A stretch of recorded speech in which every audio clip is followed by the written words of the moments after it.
house nuclear weapons. By 1966, the camp is unlivable. The nuclear reactor has been removed and shipped home. The workers are reassigned, and Camp Century is closed. So we kind of chalk this up to, this may have been a seemingly good idea, but just entirely not practical. You know what? It was an experiment in polar life, in how to survive with military experience in the Arctic. And it was an experiment. And they learned a lot. We learned a lot of science. But one thing we learned was under ice cities just ain't gonna cut it. The Army went back to see what happened to the camp just 3 years after it was closed, and they found a mangled mess.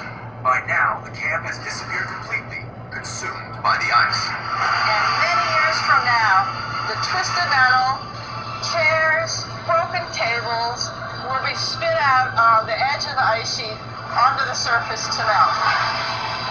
Now that Iceworm was scrapped, how did the U.S. Army plan to defend itself against the threat of nuclear annihilation in the Cold War? They developed long-range intercontinental ballistic missiles that could be launched from the United States, even if the ice hadn't crushed Camp Century. Project Iceworm would have become obsolete.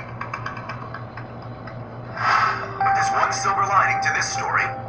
Scientists who were based out of Camp Century produced the world's first deep ice cores from the Greenland ice cap. The chemists looked at the chemistry in the ice, and they found out that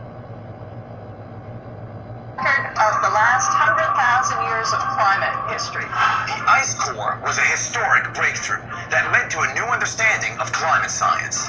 At least science remembered what history forgot.